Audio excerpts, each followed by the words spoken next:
네, 감사합니다. 다음 질문 함께 살펴보도록 하겠습니다. 이번에는 출애굽기 4장 말씀을 보고 생긴 궁금증을 우리에게 질문을 남겨주셨는데요.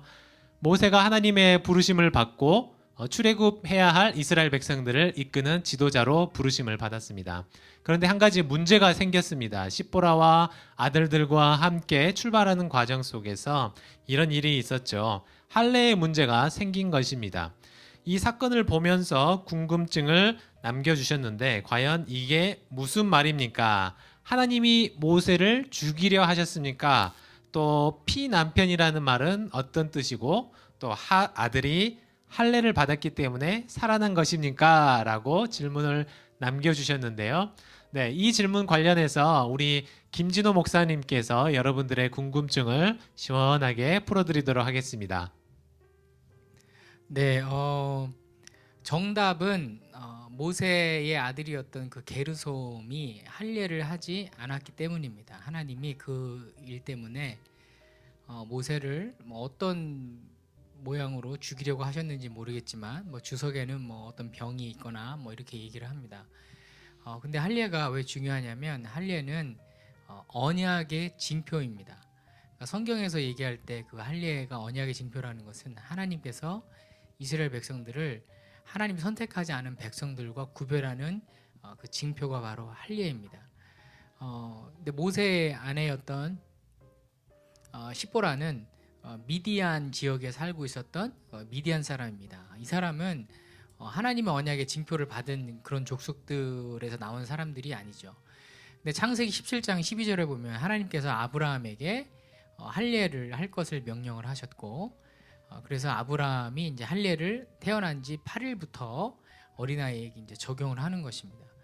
그러니까 이 성경 창세기 출애굽기 24장 나오는 거에서는 크게 이제 두 가지의 어떤 문화가 대립이 되는데, 하나는 이제 아브라함의 언약의 징표의 문화와 또 미디안 족속의 문화의 두 가지가 이제 갈등이 되는 것이죠. 네, 언약 백성과 이방 백성 간의 문화의 차이가 있었네요. 네, 그러니까 사실 십보라는 성경 말씀에 보면 어떻게 보면 태어난 지 8일밖에 안 된 그 아이를 할례를 한다는 게 굉장히 잔인하고 또 무서운 일이었던 것 같아요. 그래서 십보라는 그것에 찬성하지 않았고, 또 하지만 모세는 아브라함에게 시작되었던 그 창세기 17장에서부터 시작된 그 언약의 징표로서의 할례를 행하는 일이었기 때문에 꼭 해야 되는 것이고, 그래서 이제 이집트로 이스라엘 백성들을 구원해 내기 위해서 가는 여정에 있어서 모세가 리더였기 때문에 반드시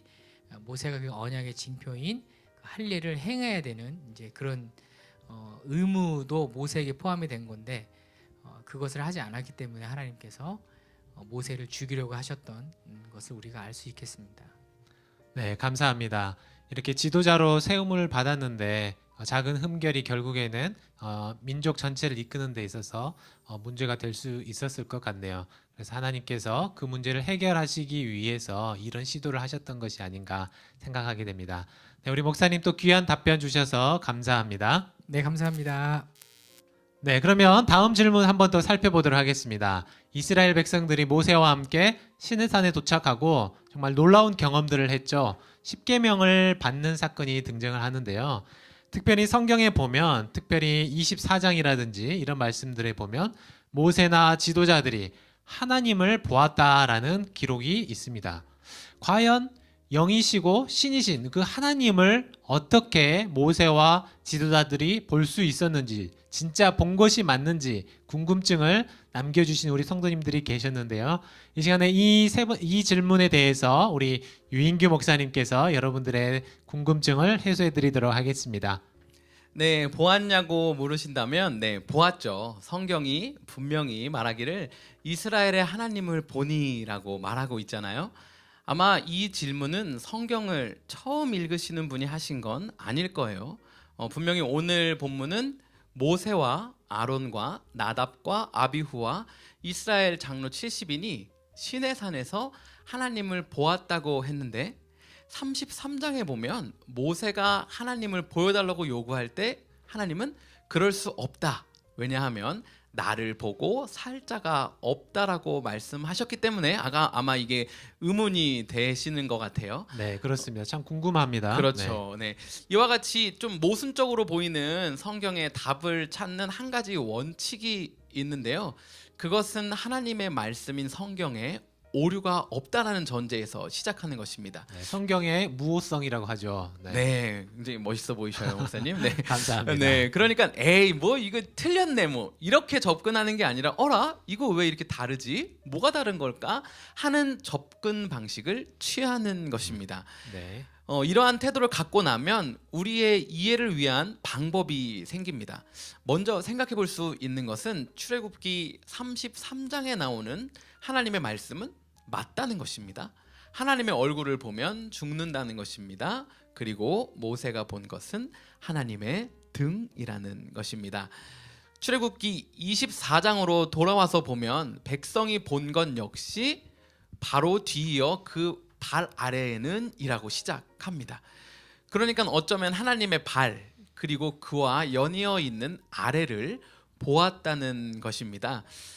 그럼 여기서 좀 이어지는 질문은 그럼 하나님이 얼굴도 있으시고 등도 있으시고 발도 있으신가? 뭐 등이랑 발은 보아도 괜찮고 얼굴을 보면 죽는 것인가? 뭐 이런 질문이 좀 생길 수 네, 저도 그런 게 있죠. 참 궁금합니다. 네. 네, 맞아요. 일단 이것에 대한 답도 그렇다는 것입니다. 왜냐하면 성경이 그렇게 말하고 있기 때문입니다. 그렇다면 하나님의 형상이 우리의 모습과 명확하게 같은지를 결정하는 것은 어렵다고 하더라도 우리가 볼 수 있는 혹은 알 수 있는 또 다른 말로는 경험하고 느낄 수 있는 하나님은 분명히 다르다는 것을 알 수 있습니다. 이해를 도울 수 있을지 모르겠는데요. 하나님의 음성을 듣는다라는 표현 혹은 하나님의 임재를 느꼈다라는 표현이 아마 도움이 좀 될 것 같아요. 물론 몇몇 분들은 하나님의 음성을 귓가에서 직접 들은 경험이 있다고 말씀하시는 분들이 있지만 이것의 사실 여부를 떠나서 대부분은 하나님의 음성을 들었다라는 것이 하나님이 마음에 깨닫게 해주셨다 혹은 생각을 새롭게 해주셨다라는 표현으로 사용하고 있죠. 또한 하나님의 임재 역시 내 감정이나 경험, 지식들이 하나님의 성품을 담는 체험을 이야기하는 것임을 알 수 있습니다. 다시 말해서 사람이 경험하고 알 수 있는 하나님의 형상과 이해가 제한되어 있다라는 것입니다. 네, 우리에게는 한계가 있네요, 목사님. 그렇죠. 네. 네, 아주 네. 명확하십니다. 명석하셔요. 네. 여러분 베르나르 베르베르의 소설 개미에 보면 개미들은 사람을 손가락으로 이해합니다. 이들이 만난 사람은 손가락이 전부이고 또한 이것이 이들의 삶을 앗아가기도 하고 삶의 환경을 파괴하기도 합니다. 이렇게 사람을 경험한 개미들은 모두 사람을 보았다라고 말하겠죠. 얼마나 충분한 대답이 될지는 모르지만 질문에 답을 한다면 이스라엘은 하나님을 정말로 보았습니다. 그런데 하나님을 전부 다 볼 수는 없습니다. 다른 말로 한다면 우리는 하나님을 경험하며 살아갑니다. 그런데 하나님을 전부 알 수는 없습니다. 하나님이 보여주시는 만큼, 알려주시는 만큼 하나님을 알아가며 교제하는 것, 그것이 우리의 삶이라고 생각합니다. 네, 감사합니다. 우리 하나님의 크고 무한하심을 또 우리가 이해할 수 있는 범위 안에서 우리에게 알려주신 것을 감사합니다. 우리 성경 속에 있는 여러 가지 난제들이 있을 텐데 우리 목사님께서 그것을 이해할 수 있는 중요한 키포인트들을 잘 정리해 주신 것 같습니다. 정말 감사합니다, 목사님. 네, 감사합니다. 네, 또 이런 질문도 있습니다. 민수기 25장을 보면서 남겨주신 질문인데요. 민수기 25장 14절, 15절 말씀을 보면 왜 비느하스가 죽였던 시므리와 고스비의 이름을 기록했다고 생각하십니까? 네, 아마도 끔찍한 잘못을 저지르고 또 끔찍한 죽음을 맞이했던 이 두 사람의 이름을 굳이 기록해야 됐을까라는 생각을 하셨던 것 같은데요. 본문 속에는 어떤 사건이 있었습니까? 발람의 꾀로 만들어낸 유혹에 넘어갔죠. 결국 바알 부올, 그러니까 부올이라는 지역에서 섬겼던 바알 신을 숭배하게 된 사건이 등장했습니다. 그런데 여호와 하나님께서 보이셨던 반응을 보면 이 일이 몇몇 무지한 백성들 사이에서 일어난 일이 아니라 지도자급의 위치에서 일어난 일이었음을 알 수 있습니다. 더군다나 이 일로 인해서 많은 사람들이 그 자리에서 처형을 당하게 되었습니다. 그런데 이 처형이 진행되고 있는 중에 본문 속에 기록된 시므리라는 남자와 고스비라는 이방 여인이 음행을 벌이게 되었고, 그것이 바로 오늘의 주인공인 비느하스에게 걸리면서 즉결로 처형을 당하게 된 것입니다. 시므리는 시므온 지파의 지도자였고, 고스비는 미디안의 가문의 지도자 가정이었습니다.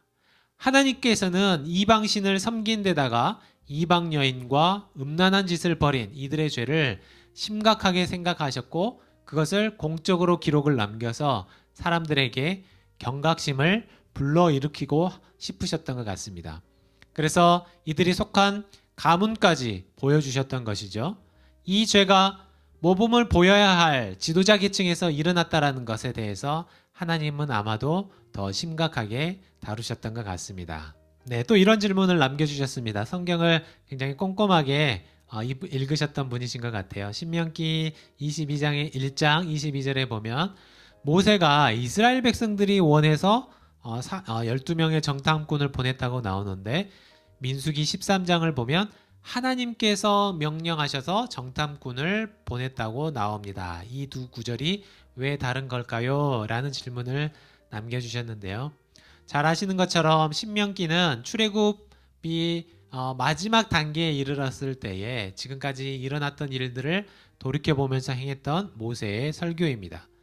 모세는 정탐꾼을 보냈던 사건을 민수기에 기록하지 않았던 그 부분 중심으로 추가해서 기록하는 것인데요.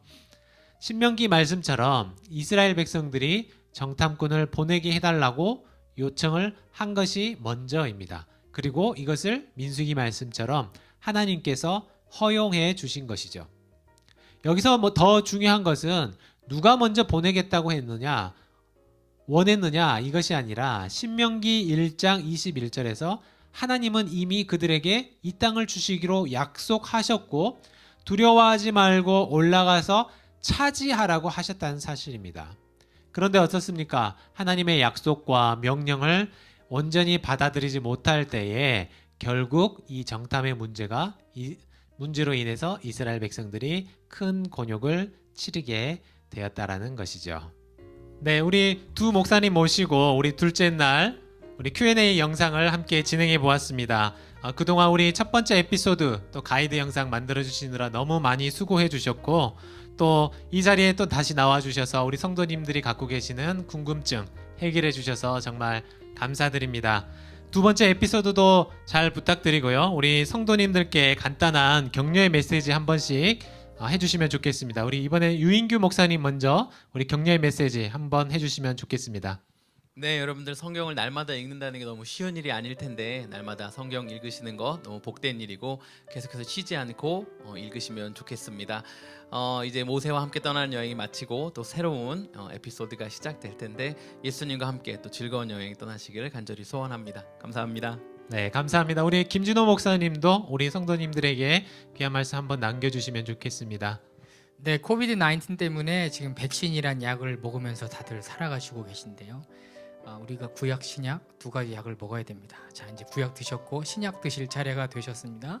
자, 마태복음부터 시작하는 예수님과 함께 또 동행하는 그런 시간들을 통해서 또 귀한 은혜가 또 살아나는 역사가 있으시기를 예수님 이름으로 축복합니다. 감사합니다. 네, 감사합니다. 또 우리 특별히 김진우 목사님은 백신을 맞으시고 몸이 좋지 않은 상태에도 여러분들 위해서 이렇게 또 귀한 시간을 내주셨습니다. 정말 감사드리고요. 이제 오늘 이 영상을 통해서 우리 첫 번째 에피소드였죠. 모세와 함께 떠나는 여행 모든 일정들을 마치게 되었습니다. 참 아쉬운 마음들도 있고 또 그동안 하나님께서 주신 은혜들이 아직도 새록새록 생각나는데요.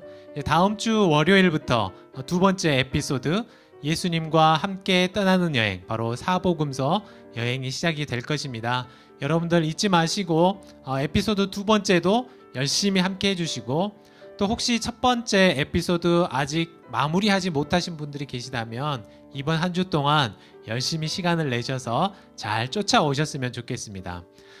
오늘 새벽 가이드 영상은 이렇게 Q&A로 마치지만 내일 수요일부터 수요일, 목요일, 금요일, 토요일 4일 동안 다음 에피소드를 준비하실 수 있도록 저희들이 또 특별 영상을 준비했습니다. 우리 사복음서 개관 영상을 날마다 여러분들에게 제공해 드릴 텐데요. 미리 보시고 복음서 안에 얼마나 멋진 여행들이 우리를 기다리고 있을지 함께 기대하는 마음으로 준비하셨으면 좋겠습니다. 그러면 지금까지 에피소드 1 함께 준비해 주셨던 우리 목사님들을 감사하고요. 우리 다 함께 인사드리겠습니다. 감사합니다. 복된 날 되십시오.